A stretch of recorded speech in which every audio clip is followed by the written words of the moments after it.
Now the last topic of this chapter is noise pollution. हमने पिछले part में पढ़ा था कि नॉइज़ क्या होती है, कैसे हम म्यूज़िकल नोट और नॉइज़ के बीच में डिफ्रेंशिएट करते हैं। नॉइज़ इरेगुलर वाइब्रेशन के कारण प्रोड्यूस होती है। अनप्लीजेंट साउंड आर कॉइज नॉइज़, ये आपको पता है, जो साउंड हमारे कानों को सुनने में अच्छा नहीं लगता है उसको हम बोलते हैं noise. High pitched noises are usually more annoying than low pitched one. ये हाई पिच की जो नॉइस होती है वो ज़्यादा अनोइंग होती है, ज़्यादा इरीटेटिंग होती है as compare to low pitch. Noise pollution can be defined as the release of unwanted sound in the atmosphere. ना जैसा कि ये टॉपिक का नाम है नॉइस पॉल्यूशन। नॉइस पॉल्यूशन क्या होता है? किसी भी अनवांटेड अनचाहे साउंड का एटमोसफियर के अंदर जाना, मिक्स हो जाना कहलाता है नॉइस पॉल्यूशन। इसकी जो डेफिनेशन है उसको आप अंडरलाइन करोगे। Noise can damage the ears, cause tiredness and loss of concentration, and if it is very loud, results in sickness and temporary deafness. अब इस नॉइज़ पॉल्यूशन के नुकसान क्या क्या होते हैं? ये हमारे कानों को डैमेज कर देता है। इवन कई हम जब तेज़ साउंड में बैठे रहते हैं नॉइज़ के बीच में तो हमें थकावट महसूस होगी, हम कंसंट्रेट नहीं कर पाते, ध्यान नहीं लगा पाते कहीं पर भी। और अगर मान लो जो साउंड है वो बहुत ज़्यादा लाउड है तो इवन उससे हम बीमार भी पड़ सकते हैं और परमानेंटली हमारी जो सुनने की क्षमता है वो भी चली जाती है। टेम्पररी भी जा सकती है और परमानेंट भी जा सकती है।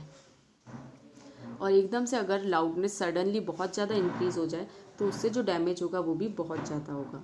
सम of the main noise polluters are aircrafts, road traffic, great amplified music and many types of machinery including domestic appliances. कुछ जो मेन नॉइज़ पॉल्यूटर्स हैं वो है aircrafts, road traffic, great amplified music, और जो मशीनरी डोमेस्टिक हम घर के काम में जो मशीनरी इस्तेमाल करते हैं वो भी नॉइज़ पॉल्यूशन क्रिएट करती है। Crackers, loudspeaker, television and radio at high volume etcetera कुछ also cause noise pollution. Crackers means पटाखों की आवाज़, लाउड स्पीकर, टीवी या रेडियो अगर हम उसको बहुत ज़्यादा तेज़ वॉल्यूम में यूज़ करें तो वो भी नॉइज़ पॉल्यूशन को प्रोड्यूस करता है। Sources of noise. Noise pollution जो है, नॉइज़ कहाँ कहाँ से प्रोड्यूस हो रही है? सबसे पहला जो है घरों के अंदर। Following are the causes of noise in home. घरों के अंदर नॉइज़ प्रोड्यूस होने के क्या क्या कारण होते हैं? सबसे पहला है television, second is radio, third power music system, हम जो साउंड सिस्टम चलाते हैं वो, fourth is washing machine, fifth desert cooler जो गर्मियों के अंदर कूलर इस्तेमाल किया जाता है, sixth mixer cum grinder, sixth vacuum cleaner, seventh is telephone, eighth typewriter, ninth air conditioner. तो ये सारे जो बेसिकली जो अप्लायंसेस घरों में इस्तेमाल किए जाते हैं ये भी नॉइज़ पॉल्यूशन को बढ़ाते हैं।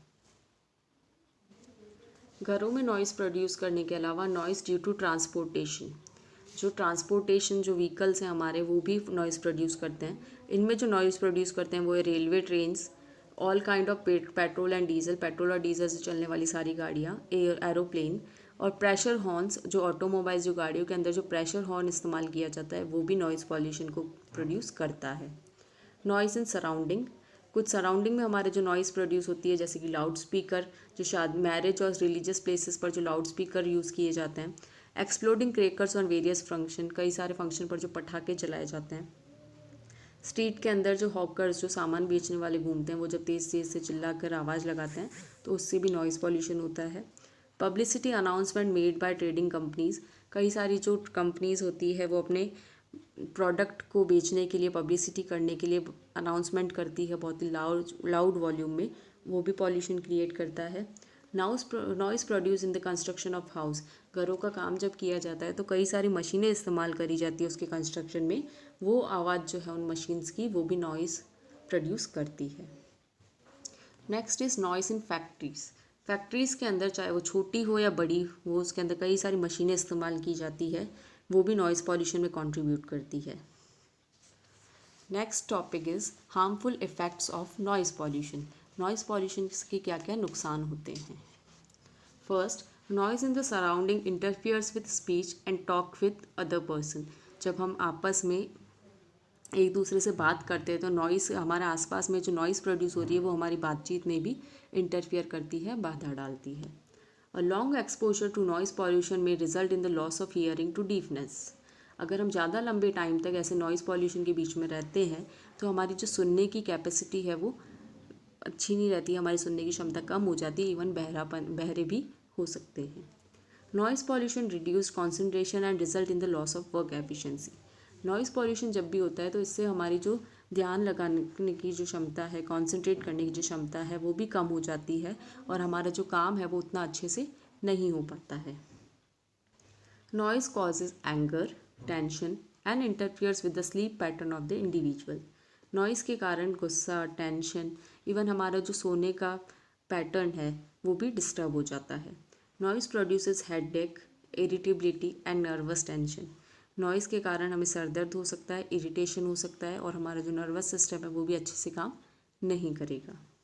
Noise can cause loss of night vision as well as cause colour blindness. Noise के कारण हमारी जो रात को देखने की क्षमता है, नाइट विजन, वो भी ख़राब हो सकता है, इवन कलर ब्लाइंडनेस भी हो सकती है। कलर ब्लाइंडनेस मतलब आपको जो कलर है जैसे रेड, ब्लैक, ब्लू, ऐसे अलग अलग कलर में जो डिफ्रेंशिएट करने की हमारी जो कैपेबिलिटी है वो भी ख़त्म हो जाती है। Hearing impairment can be total और पार्शियल। जो कान बहरापन जो है वो या तो कम्प्लीटली हो सकता है या फिर थोड़ा बहुत भी हो सकता है। Total hearing impairment is usually from birth, while partial hearing impairment is a result of age, disease और इंजरी। जो टोटल हियरिंग इम्पेयरमेंट मतलब जिनको बिल्कुल सुनाई नहीं देता है, जनरली वो बच्चों के बाय बर्थ होता है, जन्म के साथ ही होता है। जबकि जो पार्शियल हियरिंग इम्पेयरमेंट है वो उम्र के साथ बढ़ता है, किसी बीमारी की वजह से हो सकता है या फिर अगर कोई चोट लगी हुई हो उसके कारण भी हो सकता है। Sign language is a way to communicate effectively by people who are suffering from hearing impairment. Sign language मतलब इशारों से बात करी जाती है, एक अच्छा तरीका है उन लोगों के लिए जो कि सुन नहीं पाते हैं। It is common that children suffering from hearing impairment usually suffer from defective speech also. और ये कॉमन ऑब्जर्वेशन है, ऐसा पाया गया कि जो बच्चे सुन नहीं पाते जनरली वो अच्छे से बोल भी नहीं पाते हैं। Measures to limit noise pollution. अब ये जो नॉइज़ पॉल्यूशन है इसको हम कैसे कम कर सकते हैं। In the modern society we can not eliminate noise but can lower its level to bearable limits by taking following measures. हम जिस मॉडर्न सोसाइटी में रहते हैं उसके अंदर नॉइज़ को बिल्कुल ही ख़त्म कर देना पॉसिबल नहीं है। हम सिर्फ ये कर सकते हैं कि नॉइज़ को थोड़ा लो कर दें ताकि इसको हम बियर कर पाएँ, इसको हम सहन कर पाएँ और इससे हमें कोई नुकसान ना हो। तो कुछ जो मेजर्स हैं इनको यूज़ करके हम नॉइज़ को कम कर सकते हैं। Ways of reducing unwanted noise include designing quieter engines. For example, rotating shafts and machinery can be balanced better so that they do not cause vibration.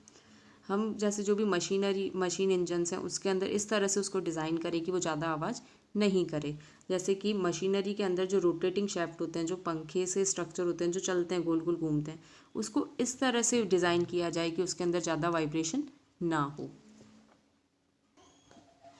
Car engines are often mounted on metal brackets via rubber blocks which absorb vibration and do not pass them on to the ear body. Vehicle exhaust system are fitted with silencers. Car के जो engine होते हैं वो metal के जो brackets होते हैं उनके ऊपर लगाए जाते हैं रबर ब्लॉक की मदद से, ताकि वो जो भी वाइब्रेशन है उसको एब्जॉर्ब कर लें और उसको बाहर की तरफ ना पहुंचाएं। व्हीकल के जो गाड़ियों के जो एग्जॉस्ट लगे होते हैं उसके अंदर भी साइलेंसर लगा हुआ होता है ताकि वो नॉइज़ पॉल्यूशन क्रिएट ना करें। The use of sound insulating material in homes such as carpets, curtains and double glazed window are also helps. हम साउंड इंसुलेटिंग मटेरियल का इस्तेमाल कर सकते हैं घरों में, जैसे कि कारपेट्स, कर्टन, पर्दे या फिर विंडो जो होती है वो डबल कांच वाली हो, तो इससे जो साउंड है वो कम हो जाता है। The farther away the noise originates, the weaker it is. So the distance is a natural barrier. For this reason, there are trees between houses and a noisy road. Trees absorb sound. जिस जगह पर sound produce हो रहा है उससे हम जितना ज़्यादा दूर जाएंगे उतना ही वो साउंड वीक होता रहेगा। तो डिस्टेंस एक नेचुरल बैरियर की तरह है। इसी कारण से हाउस, घरों और जो रोड होती है उसके बीच में पेड़ लगाए जाते हैं, क्योंकि ट्रीज़ जो है वो नेचुरली साउंड को एब्जॉर्ब करते हैं।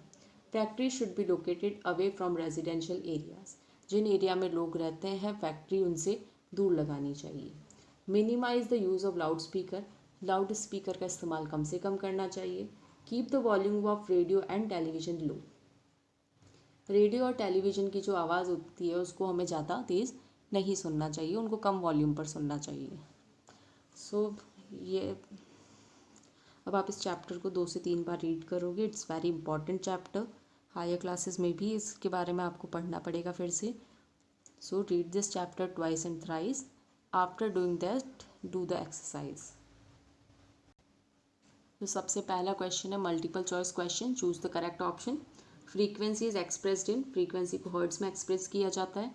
द वॉइस बॉक्स को लैर्नेक्स बोलते हैं। The pitch of sound depends on, sound का जो पिच होता है वो उसकी फ्रीक्वेंसी पर डिपेंड करता है। High frequency of sound vibration will produce a, high frequency का जो साउंड होगा वो श्रीक साउंड प्रोड्यूस करता है। Large amplitude of sound vibration will produce, जितना ज़्यादा एम्पलीट्यूड होगा उतना ही ज़्यादा लाउड साउंड प्रोड्यूस होता है। द वोकेलिटी of sound at 20 degree Celsius is approximately, तो साउंड की जो स्पीड होती है 20 डिग्री सेल्सियस पर वो होती है 340 मीटर पर सेकेंड। नेक्स्ट क्वेश्चन आंसर्स आपको PDF फॉर्मेट में प्रोवाइड करवा दिए जाएंगे, आपको वो क्वेश्चन आंसर कॉपी में करने हैं आपके। Next, fill in the blanks. Vibration is a repeated dash and dash motion. Vibration जो होता है वो repeated to and fro motion होता है। Sound can not travel in, sound vacuum से ट्रैवल नहीं करता है। VACWM। The time period of a pendulum which is vibrating at 10 hertz is, 10 hertz पर अगर वो वाइब्रेट कर रहा है तो उसकी जो टाइम पीरियड होगा वो होगा 1/10 seconds। The number of vibration per second, एक सेकंड में कितने वाइब्रेशन होते हैं वो कहलाता है उसकी frequency. Sound is produced when objects vibrate। The hearing range of human ear is, human age की ईयर की जो हियरिंग रेंज होती है वो है 20 hertz to 20,000 hertz. Above dash the noise becomes physically painful.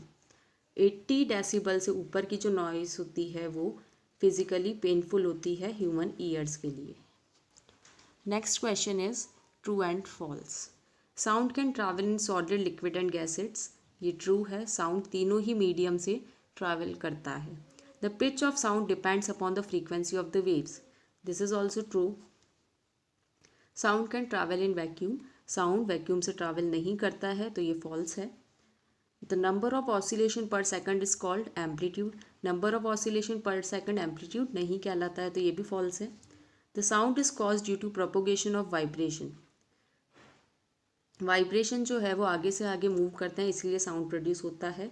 This is also true.